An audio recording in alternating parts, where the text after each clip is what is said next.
to this online forum. Good afternoon, I'm Sandy Eager, the current chair of the Refugee Nurses of Australia. And today we're presenting a part one of our virtual RNA National Forum 2020.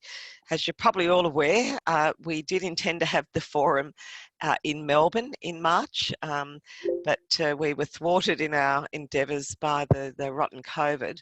But not to be deterred, we think the information that and the knowledge that should be shared by the participants of the forum is too important to leave, and in particular knowing that where we have issues with refugees with disability, we thought the first presentation of the forum should be the one that we're giving this afternoon.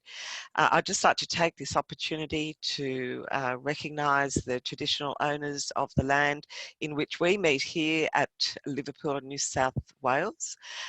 So of the Darawal people of the Eora Nation, and I'd like to pay my respects to their elders past, present and to those emerging.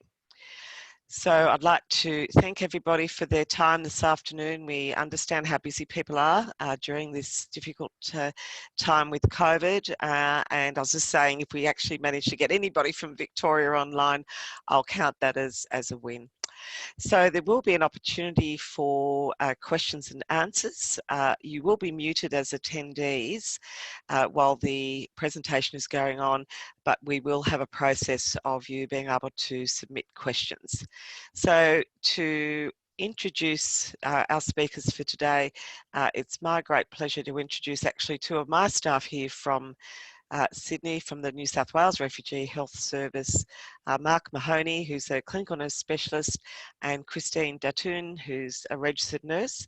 And both Mark and Chris are part of our disability support team here at the New South Wales Refugee Health Service. So over to you, Mark and Chris. Thank you, Sandy, and thank you to the RNA for organising this webinar series. So we're glad that we can be part of it today.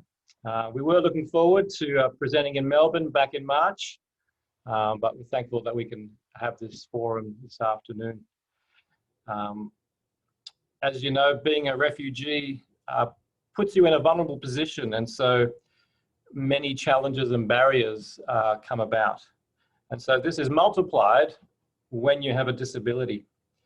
And so that refugees with a disability are vulnerable on two fronts simultaneously. So as such, we want to talk about this double jeopardy, in particular as it relates to our clients who settle in Australia and have to navigate disability services as part of their settlement journey. So as Sandy has said, my name is Mark, and I've been part of the New South Wales Refugee Health Service disability support team since 2018, and my colleague Chris joined last year. So we've learnt a lot in that time, and I've learned a lot from Chris in the last 12 months, and we're continually in this process of learning. So we're certainly not the source of all knowledge, but we do hope to share some of what we've learned, and hope that it will help us all to better support our clients who have disabilities. We also appreciate that our experiences in Sydney may differ in some ways to other parts of the country, so certain issues that you might be facing might not be something we're as familiar with, but as best as we can, we will hope to support you. So I'll start with a bit of background before Chris gets into some of the nitty-gritty of the NDIS game. So as you know, Australia generally settles around 19,000 refugees a year. And of course, this has come to a halt in recent times due to COVID-19. And given that this year's theme for Refugee Week was welcome, this is a sad irony. But it's worth noting that before COVID, actually before 2012, refugees with a disability, whether physical or intellectual were not welcome into Australia. They were excluded from Australia's refugee and humanitarian program. And the reason for this, in short, is because they were seen as a burden on public and community resources and were only viewed in light of the perceived economic cost of their condition. But 2012 brought about a welcome policy change that enabled those who have a disability to have the health criteria applied to them waived, and therefore were able to be granted entry to Australia on humanitarian grounds. So whilst this policy change in 2012 was a very welcome change and a much needed change, it did coincide with two other significant changes. Firstly, the National Disability Insurance Scheme began to roll out in 2013. And here in Southwest Sydney, it took effect from July 2016. So this represented a massive shift from the previous model, which was based on block funding and services, assuming a one-size-fits-all approach. It was a model where funding went directly to the provider of goods and services. The NDIS, however, as Australia's first national scheme for people with a disability, provides funding directly to the individuals based on their individual needs. Also in 2016 and 17, an additional 12,000 refugees fleeing conflict in Iraq and Syria were given permanent residency in Australia. So these three changes put together brought about a significant challenge. And so to meet the needs of these vulnerable people takes a lot of work, and that's what we want to share with you a little bit today.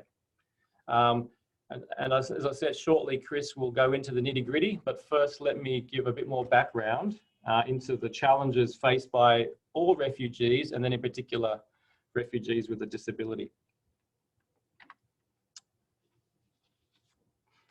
So firstly, if we do consider refugees in general, the initial months of settlement, as you know, can be some of the most challenging periods in a refugee settlement journey.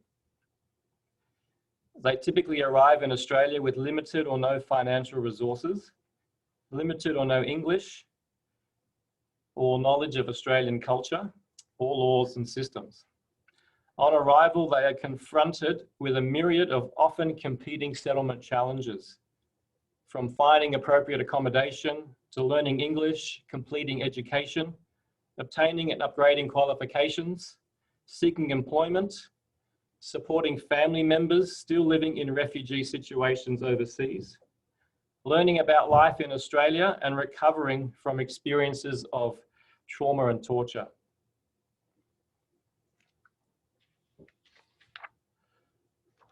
Settlement and health services may also have little or no information on the client's needs prior to arrival. And so, for example, a family may arrive in Australia without a much needed wheelchair, and service providers may be unaware of this, which creates a problem as soon as the family arrives at the airport. Now, thankfully, since 2017, health alerts have been provided to service providers, notifying them of the needs of people with disabilities upon their arrival in Australia, but things can still be missed or not properly identified. A few more challenges to think about. Humanitarian entrants with a disability find it hard to navigate, access, and utilize mainstream and disability support services. Without essential formal and informal support to access services, this cohort of people is likely to fall through system gaps. They need focused and specialized support to navigate the NDIS, including proving NDIS eligibility, applying for the NDIS, pre-planning support, and proper implementation of their NDIS plans. Given that the NDIS is designed to be a consumer-driven service, it makes this need even greater. Clients and their families may never have had access to services and supports before. They may have no knowledge of disability services or therapies, and the disability of the family member may have never been addressed or explained to the family before. As such, this focused and specialised support that is needed can involve 50 hours or more to complete the NDIS referral and to get the family in a position to understand what goals are possible and what needs they have, which can be met through the NDIS. Now, an Australian living with a disability is typically linked to health and disability support services as they are required from birth, or when disability is first suspected. Diagnosis is often available before services are often needed. In contrast, humanitarian entrants have no service history in Australia and arrive needing services, but may be without a recognised diagnosis. And without clear evidence of their disability and the functional limitations that result from it, they are unable to access NDIS services or basic equipment like mobility aids. They can face significant delays in accessing basic services such as equipment. It can therefore easily take 12 months or more for a newly arrived refugee to obtain the necessary supporting evidence to gain access into the NDIS and begin to access much needed services. All these potential delays and the potential to fall through system gaps can have a negative effect on physical and emotional health and well-being, making the settlement process more challenging, significantly impacting the possibility for social participation and full inclusion in Australian society. And these impacts affect not only our clients with disabilities, but their families as well. So in light of all these challenges, the New South Wales Refugee Health Service Disability Support Team was formed in 2016. And we seek to assist our clients and their carers with all aspects of the understanding the disability services available and the NDIS application and implementation process. And that's what we'll be discussing with you more shortly. We also run a monthly support group called For a Good Life, and that's based in Fairfield, and it allows our clients and their families to connect, to share stories and challenges and increase their knowledge of NDIS services available. We also provide for a GP clinic with one of our GPs here, which is a 2-hour holistic and quite intensive clinic where we go through the whole history of the client and their family and link them up to appropriate services. And so our team includes 3 registered nurses. We have social work input as well as the GP and bilingual community educators. Here are some data just put together by our service, just to give you a little bit of a picture of what's been happening. So from 2017 until the end of 2019, we received 325 referrals for disability support for refugees in Southwest Sydney and Western Sydney local health districts. So that's 325 people who previously may well have been excluded from resettlement because of the economic cost to the Australian community due to their disability. So most of these clients were new arrivals, having been in Australia for less than 2 months, and all had been in Australia for less than 5 years. So thank you for listening to that introduction. I'll hand it over to Chris now, who will get into part of the nitty-gritty of the NDIS. And after each section, we will answer any questions that you might have, so you can put them onto the Q&A section, and then we will try and attend to them. We might, depending on how many questions we get, we may not be able to answer all the questions today, but we will be able to follow up after this session as needed. So thank you, and I'll hand it over to Chris.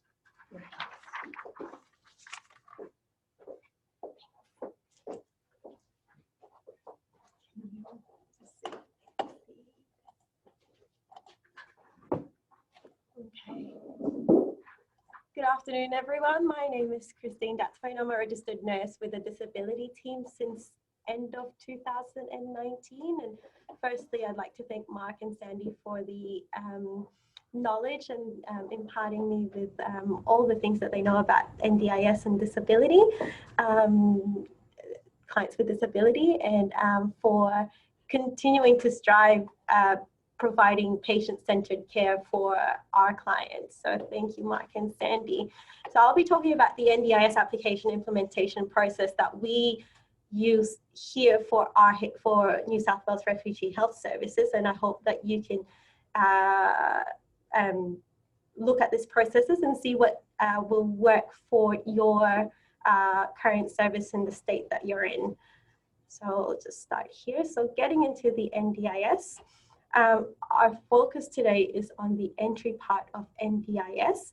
We have 5 different steps that we take that we will go through with you today. In each step, if you have any clarifications or questions at the end of the steps, if you can just put it on the Q&A and we'll try to answer best we can. So at first we gather and submit the evidence for the NDIS, and then we conduct an NDIS pre-planning either through Refugee Health Services conducting this service or different service providers.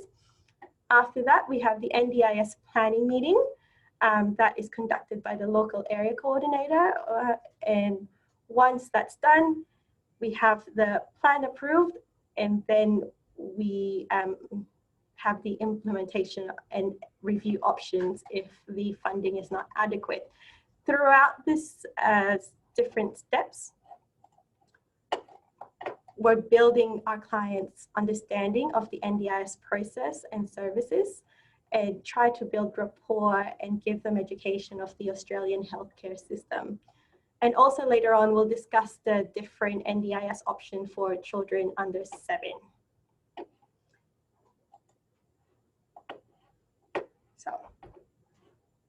So first step is we gather and submit evidence. So we receive referrals from different agencies. Most of them is through our HSP providers for newly arrived refugees, but we also receive referrals from GPs or circumstances changes within the 5 years that refugees has arrived from different disability support services. And to be eligible for NDIS, you need to be under 64 years old. Now, we also have a GP clinic here in RHS that provides a holistic overview of our clients' needs. So this GP clinic that we have can run up to 2 hours because the community GP doesn't have the time for this assessment. And this actually allows us to get a bigger picture of the client's needs and the family dynamics. We organize necessary assessments for the clients. And when it comes to gathering this evidence, we need to keep in mind that we need to prove to the NDIS that the client has a disability that is permanent and significantly impacts their functional capacity, and that there are no further possible treatment options available, and there's unlikely for any improvement in the client's condition. So that's when we get the allied health reports and medical specialist reports and other offshore reports. Now, to get some of these assessments, particularly, for example, an OT through the public system, can be a very lengthy wait. And so the way around this is through making what is called a purchase service request under the Department of Health Home Affairs. So I'll explain what the purchase service request is in a little while. The next slide.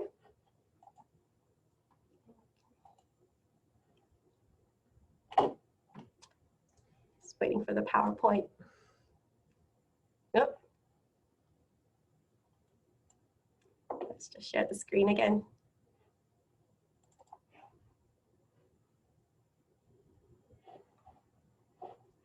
What's happening here?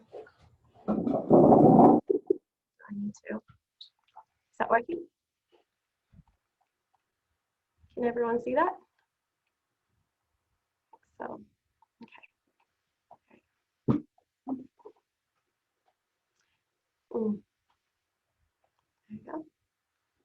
Now, firstly, before we get to send a purchase service request, we need to ensure that the client has Tier 3 or specialized and intensive services support through the humanitarian settlement program. If the client has the humanitarian settlement program, but is not under a Tier 3 or what we call specialized intensive service, we need to first ask this support through the HSP. What we process here in Refugee Health is we send the current case manager a request for a Tier 3 or SIS support from the humanitarian service provider.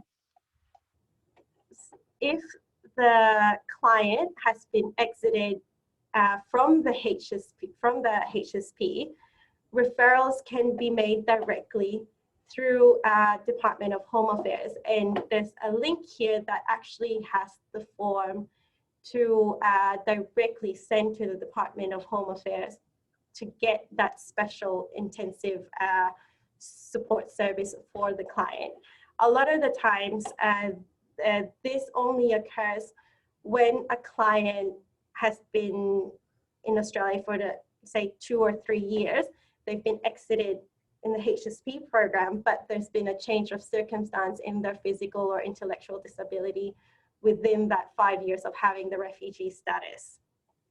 Okay, so once they do have the SIS, the client is then case managed by a social worker and are assisted in their settlement process. And now, once we have NDIS, then once we have the Tier 3 or SIS, then this is a pathway to get private assessments through the purchase service request. Now, it's a mouthful. Okay. So making a purchase service request is the humanitarian support program provider can request and obtain funding for assessment for clients through the Department of Home Affairs portal. There's the says here the service code for purchase service request is F24. So it's not necessarily valuable for us, but it is valuable for your HSP provider of what this code means, and F stands for foundation, for when they're actually requesting the service purchase request on the DHA portal. Okay. Now, once we have approval from the Department of Home Affairs, so the purchase service requests can only be accessed by Tier 3 clients through the HSP provider. And we also need to prove that there are no timely free services available through government programs or channels. For example, here at Liverpool, there's a 6-month waiting period for an OT assessment, and we can rightly argue that this is not timely, and therefore we need the purchase service privately so we can obtain the evidence required for NDIS in a timely manner. Okay.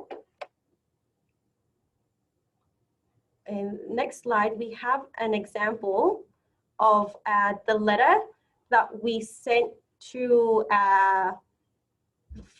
for a request for a Tier 3 or SIS support for a client, but also this letter is sent by the SIS to the Department of Home Affairs for the purchase service request as well.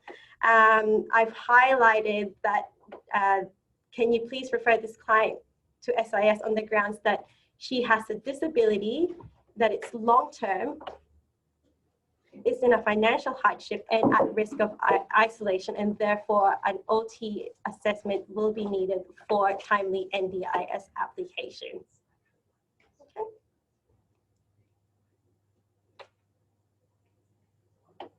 Now, there's a new access request form that was just released in May.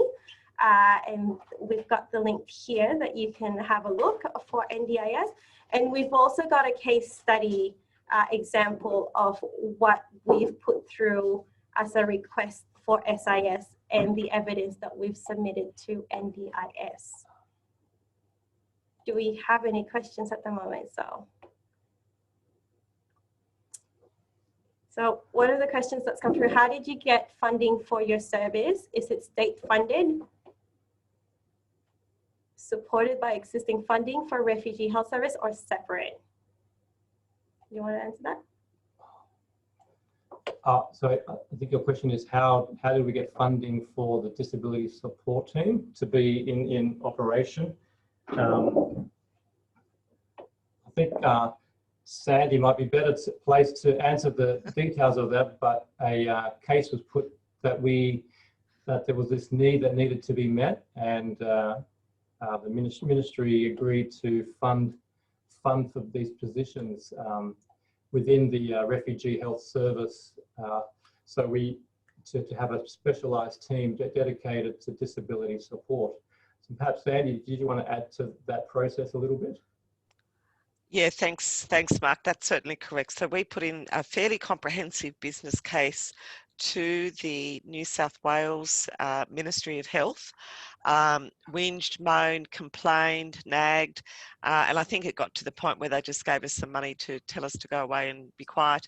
But look, important that when you put a business case in, that you really think about everything that you need. So one of the things that we've done in our business case for the first time was actually put in a budget for equipment. Now we know that people get on arrival equipment only for a certain couple of weeks, fairly limited at times.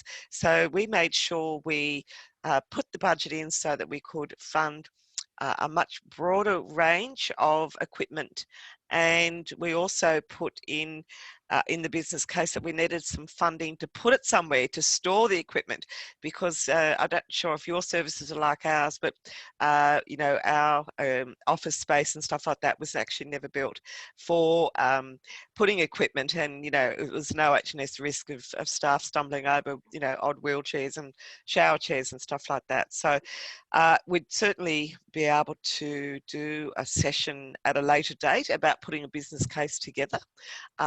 And as I say, that funding included staffing, included admin support, including equipment and storage. Thanks, Mark.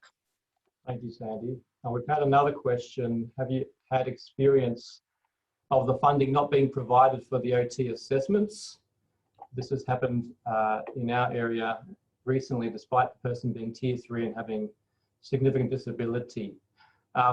So yeah, Chris has shared the information that normally we provide for getting Tier 3, and then the information we provide in order to seek a purchase service request, outlining why we're requesting it. And in our experience, we've found that we almost always get approval. And so I think it was partly a process of providing the right information to the DHA and making it clear how much it would cost, and making it clear that there is no other timely free option available. And we found that by really outlining that clearly, we have pretty much a 100% success rate now. So it's to the point where we generally assume that it's just a matter of time. So if you want us, we could help you in that process if you're having any barriers with that, as much as we can. Yeah. A lot of the times, I'll just add into that, a lot of the times the DHA does come back to us and asking for more information of why a privately funded OT is required. So we give them the information of the waiting list in the hospital is, can be 6 to 12 months because the patient is not in an acute stage, but also, again, that the patient is in a financial hardship, therefore they won't be able to afford, $300-400 of an OT assessment, and that's why they need to provide the funding for the OT assessment. So we've had quite a bit of success when we have asked for purchase service requests through the HSP provider. Yeah, any other questions? Move on to the second step. Okay. All right, so I'm just going to put this one down. Now, once we have, so that's the one. Once we have access through the NDIS, we have a pre-planning meeting with the family. So often the families are not clear of what they can actually achieve through the NDIS. And I would say it's not only just our refugee families, but Australians as well, especially when NDIS started rolling out. So it's very important for this step to help clarify and prepare the family for the actual planning meeting with the local area coordinator. So we need to help the client consider their potential to work out of what their goals are and what needs are that they require to achieve these goals. So we've done this, our social work has done this, we've done it as well with Mark and I, but we can also have different organizations such as SSI or SIDWES or the Illawarra Advocacy to be an option down for Illawarra.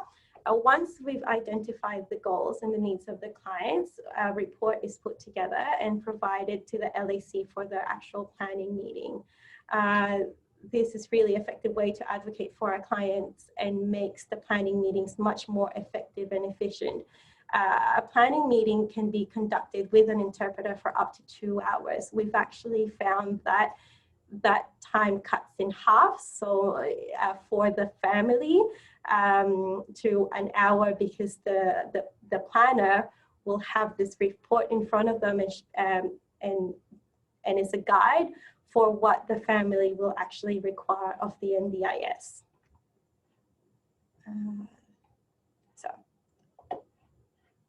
So we have a copy that we'll be sending out later on of what we actually asked for the plan for the plan for the NDIS. So one of the main things that we really asked for the NDIS is to provide a support coordination for our clients.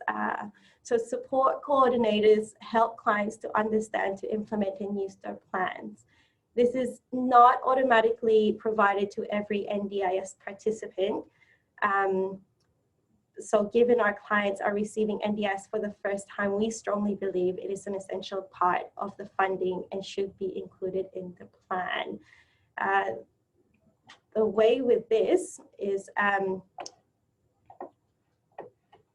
so this is a little bit of a spiel that we write. We mentioned that the family has limited English language skills. That's actually not enough in terms of getting support coordinator, because they do have access to TIS, and NDIS can argue that the family can just access TIS to manage their fundings themselves. But we need to really, let them know that the family are newly arrived at refugees. They have no understanding of navigating the Australian healthcare system, let alone NDIS. And they only have the short-term support from Refugee Health and their SSI. And we also ask for support and training for the client and the family around digital literacy, particularly now with COVID, that everything's online and everything is through MyGov or their NDIS portal. And we do have an example of a pre-planning document here, and I'll just open that up for you. these are the things that we asked for NDIS. So particularly with support coordination and transport provisions is right down at the end. So support coordination to manage and link and plan NDIS plan usage, given that the family are newly arrived refugees and thus no understanding of disability services in Australia, nor how to find or access them. And providing this to the planner, we find that we're getting quite a good amount of success in getting support coordinations for our clients. Does anyone have any questions for part 2?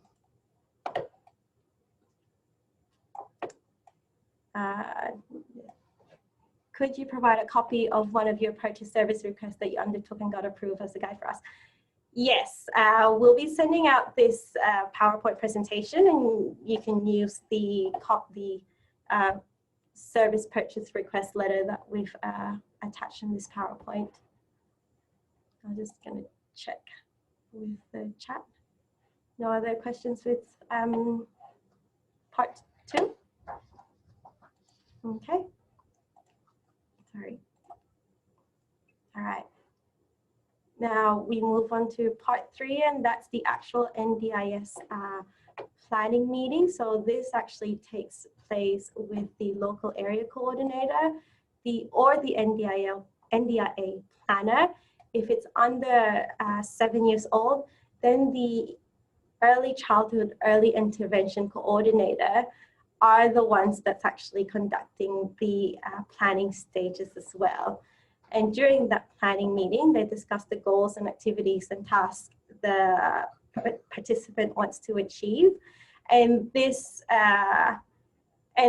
pretty much covers what we talk about with clients in the pre-planning meeting. So that's why the planning meetings can be cut in half with an interpreter, because the planner will have a guide of what the client's needs are to achieve their goals.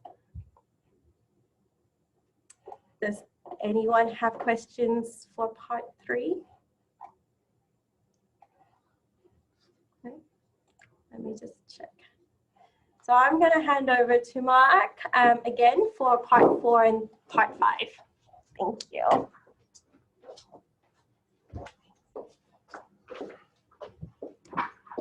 Thanks, Chris. So moving on to part 4. So we've had the NDIS planning meeting.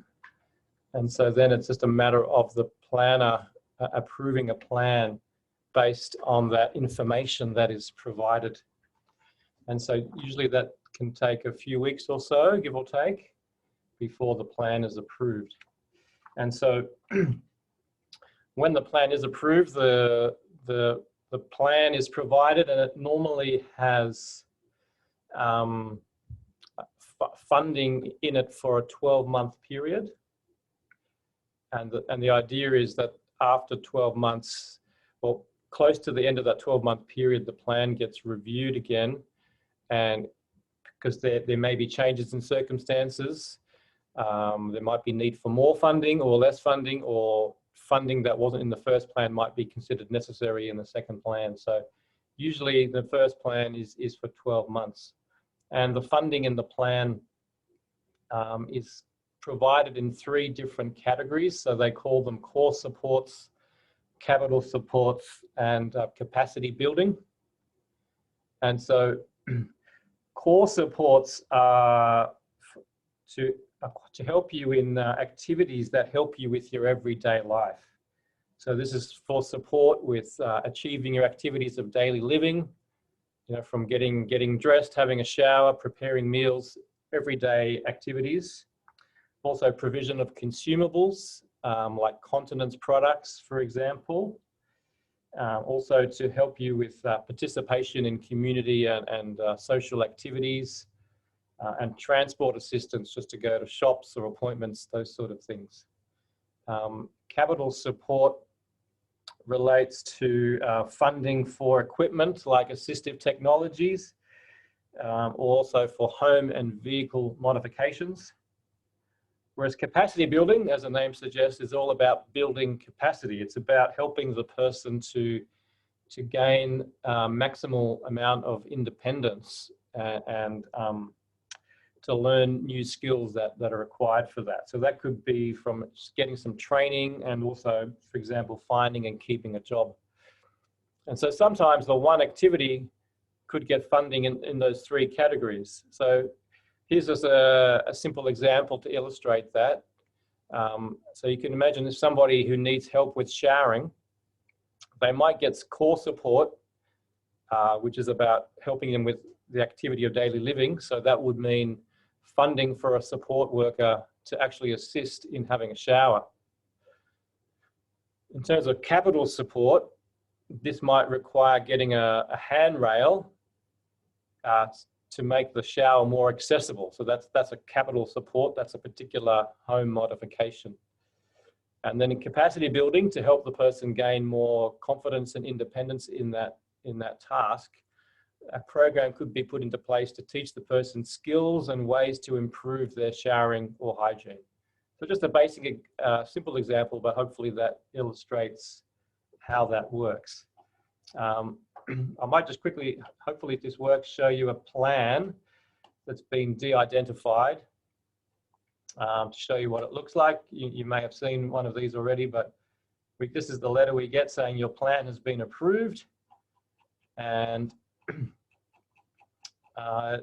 tells you who your coordinator is, who you can contact, gives you your information about the person and their situation, a bit about the demographics, who's involved in their care, and their goals and are listed here, and how they will be assisted to achieve these goals. So for example, here you've got speech therapy for speech and development in communication. And so here the local area coordinator or support coordinator will assist in connecting to a speech therapist. Got another goal of improved support when accessing the community. Then you've got medium and long-term goals. This is all about having an occupational therapist, in this case, to assess assistive technology needs. Mark, can I just hop in there? Yeah. We can't actually see that Oh, de-identified plan. It hasn't opened up. It may have opened up for you, but the audience can't see that. So I think because of that, we could send that and make sure that we've got that on the RNA website after the presentation. Yeah, look, apologies for that. Yeah, no problem. Keep going. Anyway, so we will provide that as an example, and it's all been de-identified. I'll just check if any questions have come up. I think before I move on to the last section. So no further questions as yet. So let me move on to the last section. So which is plan implementation. So you've done all this work to get to this point, and the clients have a plan, and you don't want to get to this point and then find 6 months later that nothing's been done with the plan, and the clients don't know what to do with it. They've just got this plan sitting there in their room. It's in English. They haven't been able to work out what's going on. So things could fall apart at this step as much as any step. So it's important that we keep an eye on things at this point as well. So as Chris has talked about, we're keen to advocate for support coordination for all our clients as an essential requirement. And we found that it seems to have changed over the last few years. Like maybe two or 3 years ago, it was a bit hit and miss about getting support coordination, but we found in recent times, perhaps in the last 12 months, we've been able to get support coordination for the majority of our clients, but certainly not always, but it seems to have been more successful in recent times. Perhaps that's because we've got a bit more experience in how to advocate for that, and perhaps the people with the LACs that we work with are more aware of the particular needs of our clients. So we're not quite sure exactly why, but we hope it continues in that way. But having said that, if a client does have a support coordinator, potentially your work is done at that point, but not necessarily. Sometimes a support coordinator might not fulfill their role as needed, and so like there are very good support coordinators out there, and some are perhaps not as inclined to be as supportive as you would think they would be, given that's their role. Sorry, I don't think I can see the slide. Oh. I don't think I can see the slide.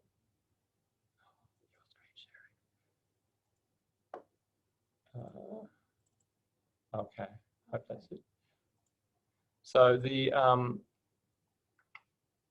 generally at this, I guess the challenge we have is when do we close our files, when do we discharge our clients, and that's an ongoing discussion in some ways.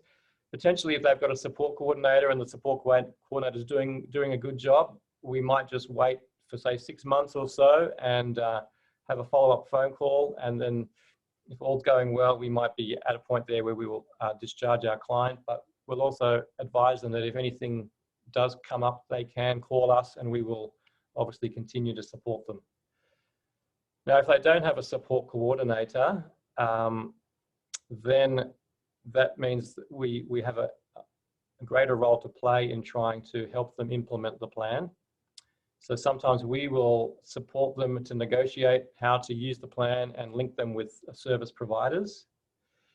There are also what are called information linkages and capacity building packages that have been put together. So this is independent of the NDIS, but these are grants that are provided to organisations to deliver projects in the community that benefit Australians with disability.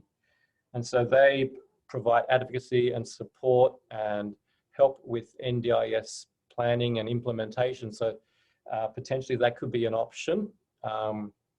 In our context, SSI have the funding for this particular role, and so we're just developing a relationship with them now to see how that will go. So potentially there are ILCs in different areas where you are that can also help you if support coordination is not in place and extra help is needed for the family to implement their plans. Now, the other issue to think about is the plan a good plan? Maybe the plan doesn't reflect the needs of the client, and so rather than wait for 12 months to when the regular review takes place, you could look at having a review done earlier. So it's called an unscheduled review. And so that is an opportunity to express that this is what's lacking and this is why it's lacking. And then that can be reassessed, and with the aim of a new plan being put into place that reflects that need that had not been addressed. So that's the process there. Let me just check if any questions have come up. There are no further questions at the moment. So we'll try, we've got a little case study that we will try and share with you. Hopefully the screen sharing will work. If you just give us a minute, we'll try and set that up. Yeah, sure. I'll just try and see if it works. I'm not sure if it's going to work. Let's see. We will provide the case study at the end of the presentation. Let me just see how this. Okay. We do have one question that's come through. How much funding is usually provided for support coordination? That depends. There are different levels of support coordination. So usually it goes by how many hours the client requires support coordinators. The highest, the usual level that we get for our clients is level 2, which is around $4,000, and that's around an hour a week. Depending on the client's disability, we've had level 4, and that can go up to $10,000 because the clients will require at least 2-3 hours of support coordination in trying to collaborate all the different allied health that they require. Let me just see if I can share the Where can I do that? Files. No. Let's see if I can share it. How do I do that? Is there a way to share screen? Files.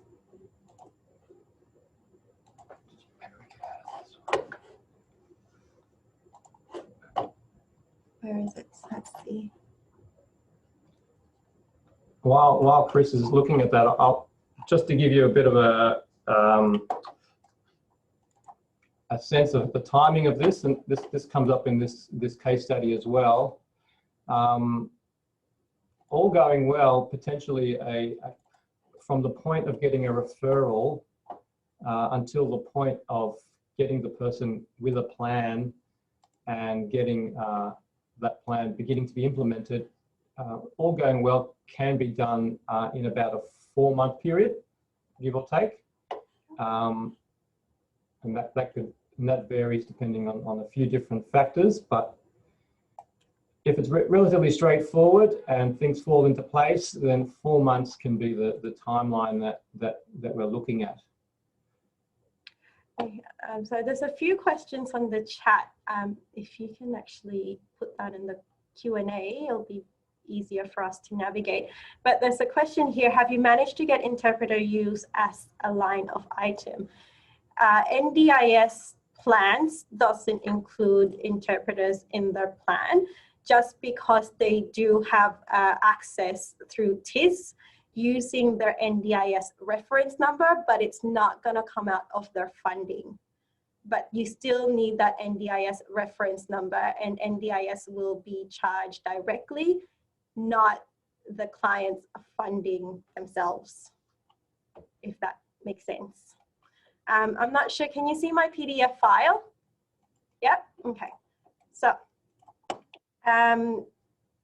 because we've done so many service purchase requests, this is a brief service purchase request that I sent through our HSP provider, and a lot of it is just giving them a quote of how much the OT assessment will be, and so an OT assessment is $845, and then the physiotherapy assessment will cost $198. And I've actually attached a lot of the quotes and the client's physical medical assessment reports as evidence of why they need the OT and the physiotherapy. So this is our brief letter. There is the extensive letter that's attached to the PowerPoint that we started using at first, but then because we've done so many, we've just made it a little bit shorter for our HSP providers. This is the access request form before May of this year. So some of the new access request forms a little bit different. The only thing I can stress with the access request form when you're filling it out for your client is the CRN. So the CRN of the client is how the NDIS can identify who the patient is. If the healthcare card address is different from the address that you've originally written on the access request form, then the NDIS will ask for more information of the patient's identity. And sometimes that can be difficult because their passport is not in English, and then we'll have to get them translated. So it's better if you can actually make sure that the address on their healthcare card or their CRN is linked, is the exact ones that you're putting on the access request form. So that's the access request form. And so a large section of that form is there that you could fill out if you wanted to, or the alternative is to provide extra evidence, extra reports. So we find that rather than fill out all these details on the form here, we just provide the supporting evidence to go with this form. So yeah, the only thing I write, I think I actually just wrote physical disability, and this client of mine had a CVA. I didn't fill the rest of it out, but I do have extensive evidence that's also attached to this. So our GP actually saw this client with a 2-hour assessment, and I've added that to the report for as evidence. We've also got their, so that's from our GP. We've also added the occupational therapist report that we've received here. And we've got the physiotherapy assessment.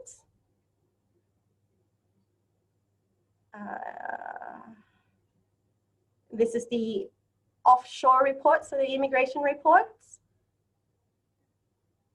And I think that's about it that I've sent in for this patient.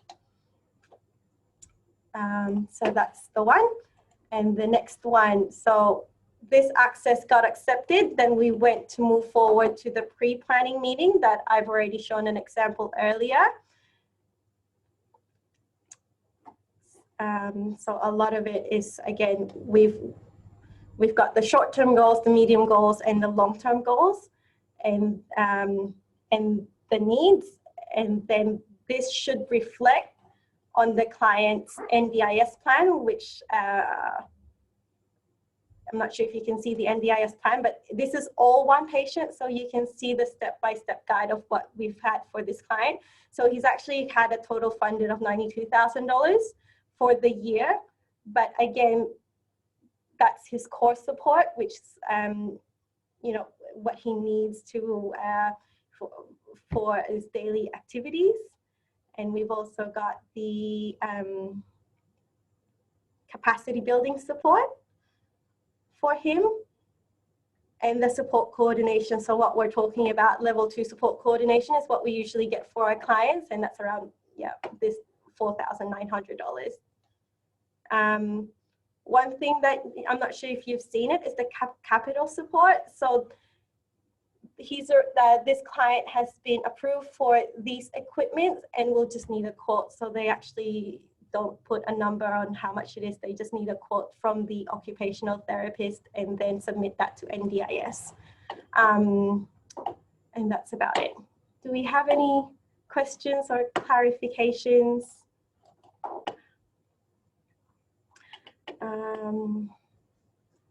So we've got questions. An ongoing issue for our service is getting cognitive assessments and diagnosis for people with intellectual disability without another medical diagnosis, example, seizure disorder.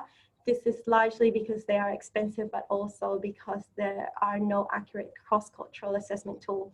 How does your service get these assessments done? You want to talk to so that's a really big challenge to get those psychometric or cognitive assessments for clients. In our case, we have the luxury of having an agreement with, or a connection with, Transcultural Mental Health Centre to get our assessments done through them. So they will provide the assessment and we provide the interpreters. Other than that, an option that we haven't explored because we have this option could also be to consider a purchase service request. So in our context, we've been using purchase service requests for physio, OT, and speech therapy. But I think there would be a case for seeking a purchase service request for cognitive assessments as well. So that would be something to consider, I would suggest, as well. And again, if you want us to assist you with that after this seminar, we'll be happy to follow that up with you. Yeah. So yeah, like just adding on to Mark, before I joined in, it was only a physio and occupational therapy assessment through purchase service requests that we've asked for. At the moment, we've also been getting approvals for speech pathologist assessments, particularly for kids with autism or any swallowing difficulties, for kids with enteral tubes that requires feeding apparatus, all that things. But now we're also potentially try to explore specialist, so medical specialist assessment, such as an ENT, because there's just the ENT waiting period in the hospital is at least 12 months. So it's mostly for, I guess, our clients that are hearing impaired, or someone who's got an intellectual disability, to determine what their hearing capacity is and if they need a hearing aid. And that requires an ENT input for NDIS. So, yeah. Yeah, so I think that's about it with our presentation. Is any other questions, clarification?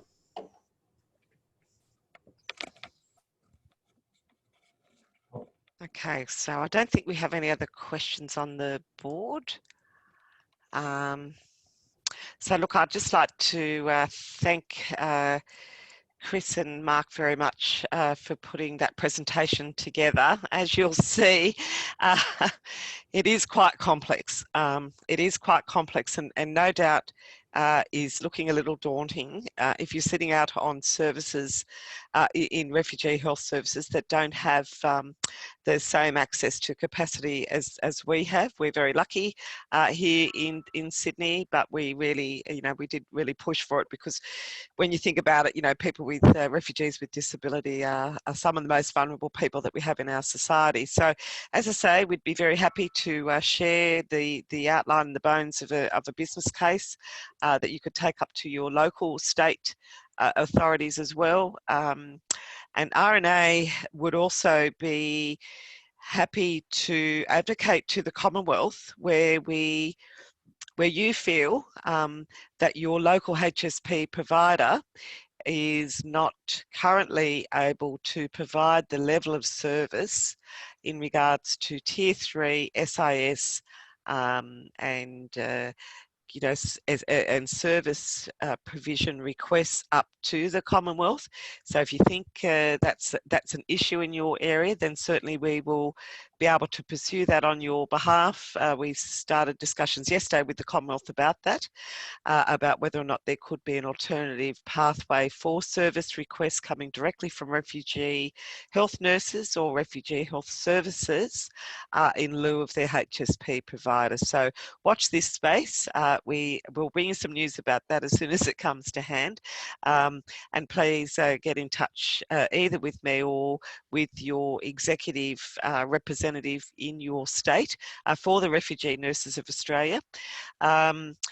This work will continue here, and hopefully what we'd see, of course, is something like a disability support team in every state and territory around Australia, because we think this very concerted approach, bringing together and building expertise within your team is really important. So you may be astounded that the terminology is just tripping off their tongues, but that's okay as well.